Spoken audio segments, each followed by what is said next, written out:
escuchando Retro Argento, la pasión de lo retro en un solo programa.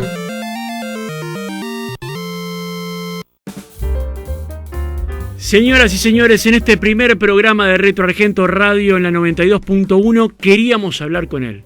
La verdad es alguien entrañable, es alguien que está dentro de la cultura popular. Es más, ha sido galardonado en su momento por la Ciudad Autónoma de Buenos Aires, por el Congreso de la Nación Argentina, porque es una de las grandes voces que ha deleitado y que disfrutamos.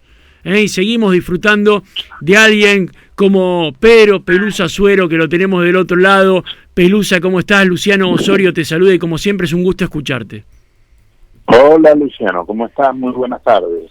Y como sos nuestro primer entrevistado del programa, porque te queríamos tener a vos en este debut de Retro Argento Radio, te preguntamos, ¿qué jugaba Pelusa cuando era chico?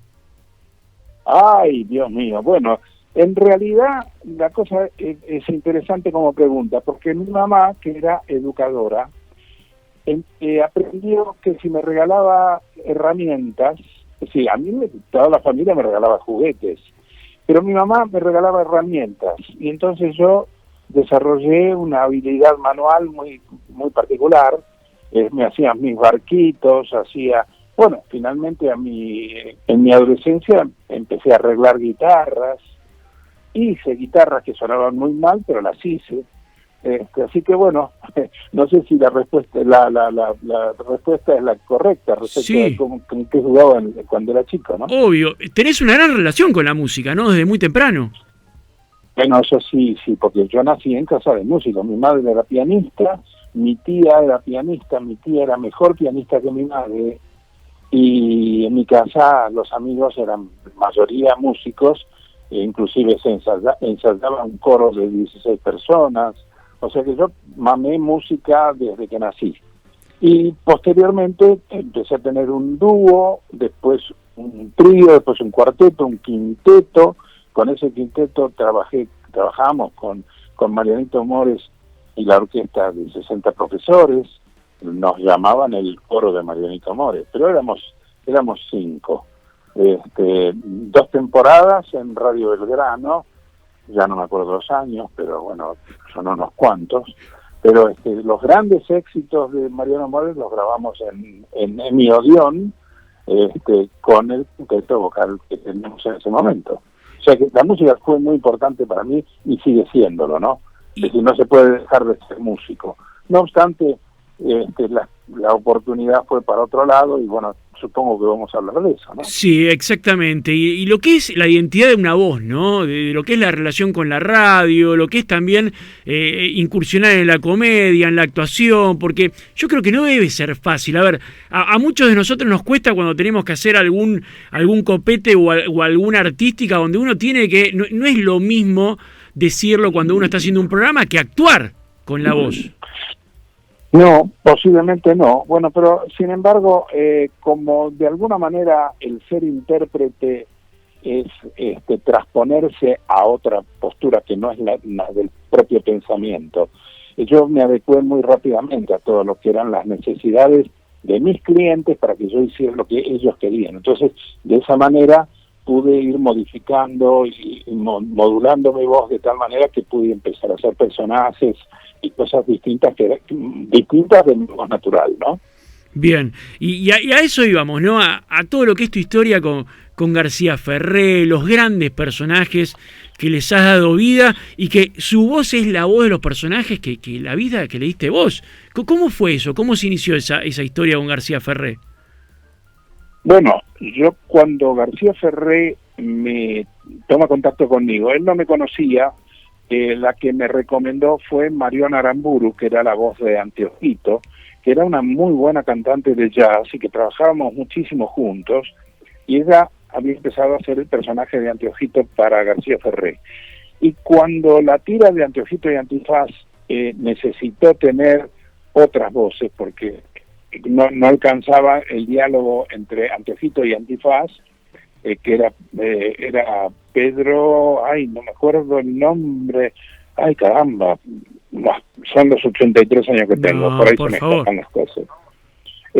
Pero bueno, lo concreto es que cuando cuando necesitó tener otras voces para dialogar con Anteojito y Antifaz, me citó a mí sin saber qué es lo que yo hacía. Yo ya venía haciendo muchas cosas porque desde que se inauguraron los canales, más allá del canal 7, que fue el primer canal, después el 9, el 11 y el 13 se inaugura, y posteriormente el 2, se inauguraron prácticamente uno detrás del otro.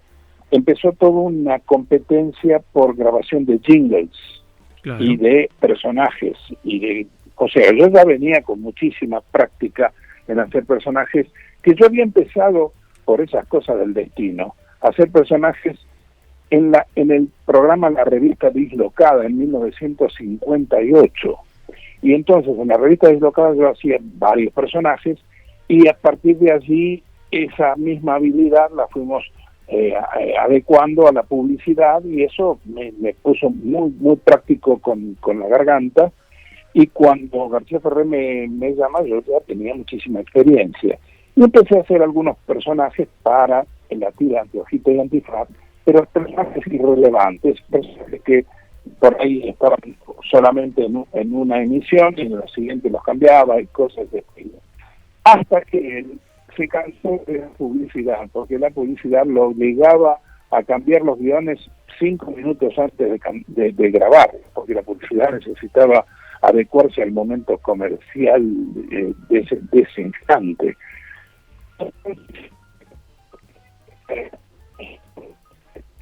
Ahí se nos cortó, Pelusa, ahí se nos cortó. A ver ahora.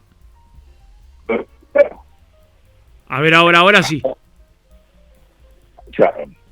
Ahora, porque se había entrecortado.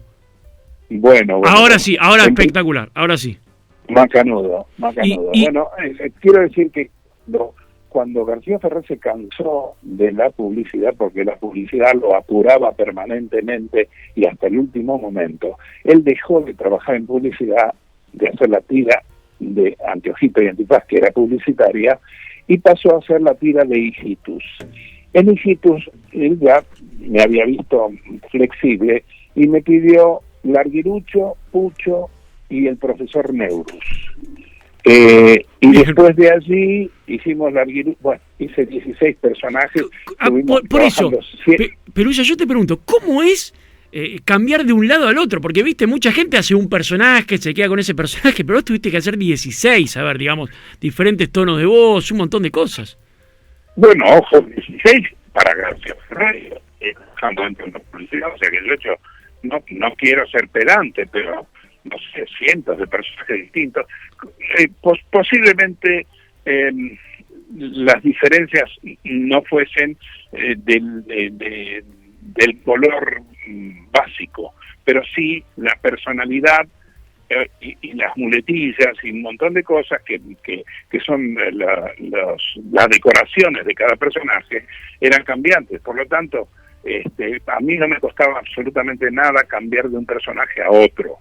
Pero lo que sí, cuando teníamos que grabar con García Ferré, yo grababa todos los bocadillos de Larguirucho, luego todos los bocadillos de Neurus, luego todos los bocadillos de los otros personajes, y cuando se compaginaba, mágicamente se armaba el diálogo. Bien. Eso era posible porque quien me dirigía era Néstor D'Alessandro, que era el propio autor del guión. O sea, García Ferré era el creador de todo, pero el guionista era Néstor D'Alessandro, que a su vez hacía la voz de Hijitus, de Cachabacha y de otros personajes. Entonces, por supuesto nos hicimos íntimos amigos y colaborábamos uno con el otro y nos arreglábamos. Y fundamentalmente la técnica de grabar era bocadillo de Larguirucho, toma 1, toma 2 y toma 3. Si en la toma 1, toma 2 y toma 3 estaba la intención que se necesitaba, simplemente porque yo intuía qué intención podía tener el texto, entonces seguíamos para adelante. Si no lo entendía, él me corregía y me decía, no, en el personaje era de esta manera. Yo a partir de ahí hacía esa corrección, pero laburábamos a una velocidad impresionante. Yo nunca supe qué pasaba en la tira de Hijitus. Eso es lo que te iba a preguntar. Cuando la veía después en el aire, veía la compaginación y cómo había quedado lógico todos esos diálogos. Era una cosa muy mágica, ¿no? Claro, eras vos Y hablando aparte, 4 veces, ¿no? Sí, claro, yo hablando conmigo mismo, discutiéndome. Y Pelusa, Claro, ¿te ha pasado que la gente te ha conocido por la voz? Que estabas hablando justo y te dice, vos sos... No entiendo, perdón. ¿Te ha pasado que estabas hablando en algún lugar con otra persona y pasó gente y te conoció por la voz directamente? ¿Te ha pasado? No, porque los personajes en principio distaban mucho de ser mi voz natural, ¿no es cierto? Si yo, por ejemplo, empiezo a hablarte como el profesor Neurus, te darás una idea que no vas a pescar como es mi voz natural. Claro. Y si yo te hago la video, yo tampoco te das cuenta, porque son cosas distintas, son cosas diferentes, ¿no? Son colores y son... ¿cómo te puedo decir, viste? Porque inclusive yo me transformo mentalmente y me pongo dentro de la personalidad del personaje, ¿no es cierto? Y ya de ahí, Pelusa Azuero no tiene nada que ver, ¿comprendiste? Clarísimamente. Estamos hablando con Pelusa Azuero, que además en todo momento sos multifacético, porque también estuviste en la peluquería del nieto de Don Mateo actuando con voces. La verdad que es una carrera increíble. Bueno, sí, ojo, en la Argentina hay que tener habilidades de todo tipo para tener continuidad, ¿no es cierto? Bueno, pero está bueno porque hay muchos pibes que se encasillan en una sola cosa y está bueno entender de que hay que diversificar todo, hay que tener diferentes perspectivas. Bueno, de alguna manera todos son parientes, o sea, las actitudes y las actividades que yo hice son parientes, son complementarias una con la otra, ¿no es cierto? En el caso de la peluquería del nieto de Don Mateo, yo estuve 5 años haciendo un personaje que era el padre de una encuestadora y lo volvía loco a gritos al que estaba sentado en el sillón del protagonista, ¿no? Y bueno, ya ahí mi presencia física modificaba al personaje, en fin, había un montón de cosas por las cuales era muy difícil que me pescaran por la voz que yo fuese. Es decir, yo siempre tuve que aclarar que yo era la voz de tal o de cual o del que fuere, ¿no?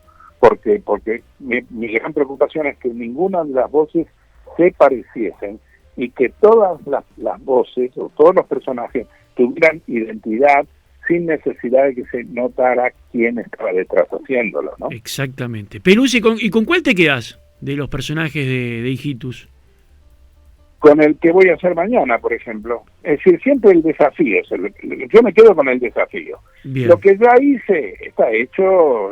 Evidentemente, algunos han tenido mucha difusión, algunos han tenido mucho éxito, otros han pasado desapercibidos. Dentro de la publicidad he hecho muchísimas cosas.